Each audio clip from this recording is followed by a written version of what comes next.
ವಚನಗಾರ್ತಿ ಆಯ್ದಕ್ಕಿ ಲಕ್ಕಮ್ಮ. ಊರು ಅಮರೇಶ್ವರ ಗ್ರಾಮ, ಲಿಂಗಸುಗೂರು ತಾಲೂಕು, ರಾಯಚೂರು ಜಿಲ್ಲೆ. ಪತಿ ಆಯ್ದಕ್ಕಿ ಮಾರಯ್ಯ.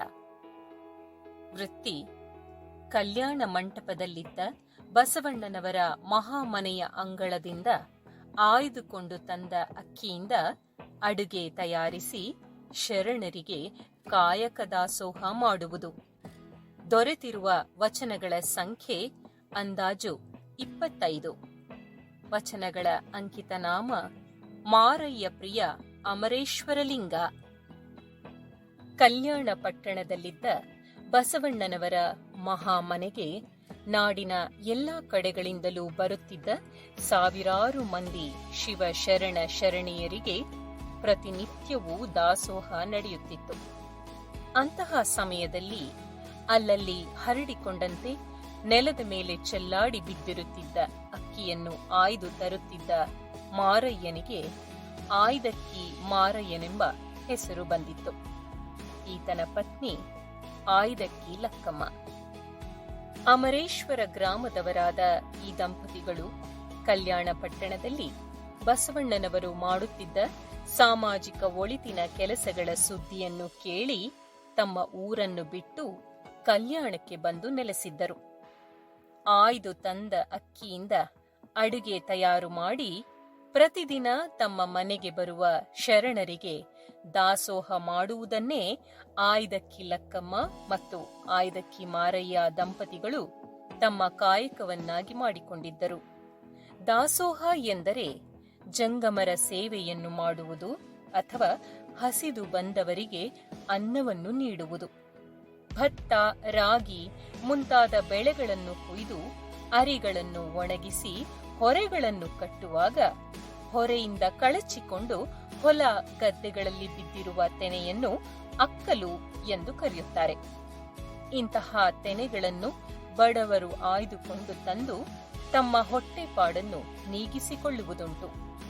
ಈ ರೀತಿ ಬಿದ್ದಿರುವ ತೆನೆಗಳನ್ನು ಆಯ್ದುಕೊಳ್ಳುವ ಕೆಲಸವನ್ನು ಅಕ್ಕಲಾಯುವುದು ಎಂದು ಕರೆಯುತ್ತಾರೆ. ಚೆಲ್ಲಾಡಿ ಬಿದ್ದಿರುವ ಅಕ್ಕಿಯನ್ನು ಆಯ್ದು ತರುವುದು ಇದನ್ನೇ ಹೋಲುವಂತಹ ಒಂದು ಕಸುಬು ಆಗಿರಬಹುದು. ಕಾಯಕ ಸಿದ್ಧಾಂತದ ರೂವಾರಿ ಆಯ್ದಕ್ಕಿ ಲಕ್ಕಮ್ಮ. ಕಾಯಕ ಸಿದ್ಧಾಂತವನ್ನು ಅಕ್ಷರಶಃ ಬದುಕಿದವಳು ಆಯ್ದಕ್ಕಿ ಲಕ್ಕಮ್ಮ.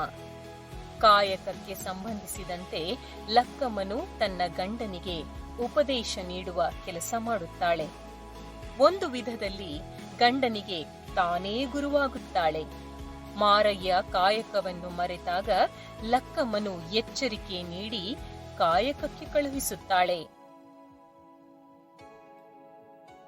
ಕಾಯಕ ನಿಂದಿತ್ತು ಹೋಗಯ್ಯ ಎನ್ನಾಳ್ದನೆ, ಭಾವಶುದ್ಧವಾಗಿ ಮಹಾಶರಣರ ತಿಪ್ಪೆಯ ತಪ್ಪಲ ಅಕ್ಕಿಯ ತಂದು ನಿಶ್ಚಯಿಸಿ ಮಾಡಬೇಕು. ಮಾರಯ್ಯ ಪ್ರಿಯ ಅಮರೇಶ್ವರ ಲಿಂಗಕ್ಕೆ ಬೇಗ ಹೋಗು ಮಾರಯ್ಯ. ಈ ವಚನದಲ್ಲಿ ಲಕ್ಕಮ್ಮನು ಕಾಯಕಕ್ಕೆ ಹೋಗು ಎಂಬುದನ್ನು ಒತ್ತಿ ಹೇಳುತ್ತಾಳೆ. ಇನ್ನೊಂದು ವಚನದಲ್ಲಿ ಆಕೆಯು ಕಾಯಕ ಮತ್ತು ಸಂಪಾದನೆಗಳ ನಡುವಿನ ಸಂಬಂಧದ ಬಗ್ಗೆ ಮಾತನಾಡುತ್ತಾಳೆ. ಕಾಯಕದಿಂದ ದ್ರವ್ಯದ ಸಂಪಾದನೆಯಾಗುತ್ತದೆ. ಆದ್ದರಿಂದ ಕಾಯಕದಲ್ಲಿ ನಿರತರಾದ ಶರಣ ಶರಣೆಯರಿಗೆ ಬಡತನ ಸಾಧ್ಯವಿಲ್ಲ ಎಂಬ ಸೂಕ್ಷ್ಮವನ್ನು ಅವಳು ಹೇಳುತ್ತಿದ್ದಾಳೆ.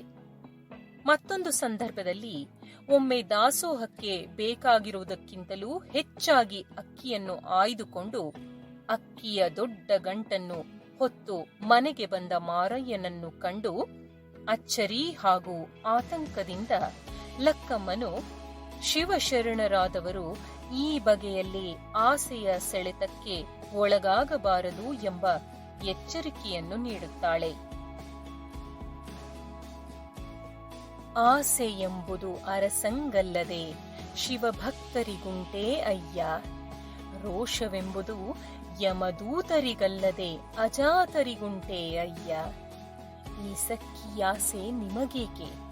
ಈಶ್ವರನೊಪ್ಪ ಮಾರಯ್ಯ ಪ್ರಿಯ ಅಮರೇಶ್ವರ ಲಿಂಗಕ್ಕೆ ದೂರ ಮಾರಯ್ಯ.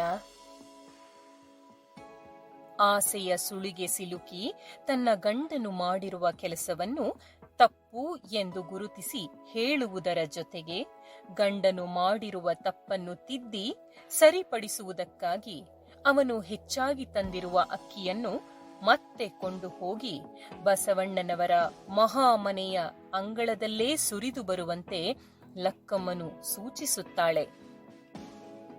ಒಮ್ಮನವ ಮೀರಿ ಇಮ್ಮನದಲ್ಲಿ ತಂದಿರಿ, ಇದು ನಿಮ್ಮ ಮನವೋ ಬಸವಣ್ಣನ ಅನುಮಾನದ ಚಿತ್ತವೋ? ಈ ಮಾತು ಮಾರಯ್ಯ ಪ್ರಿಯ ಅಮರೇಶ್ವರ ಲಿಂಗಕ್ಕೆ ಸಲ್ಲದ ಬೋನ. ಅಲ್ಲಿಯೇ ಸುರಿದು ಬನ್ನಿ ಮಾರಯ್ಯ.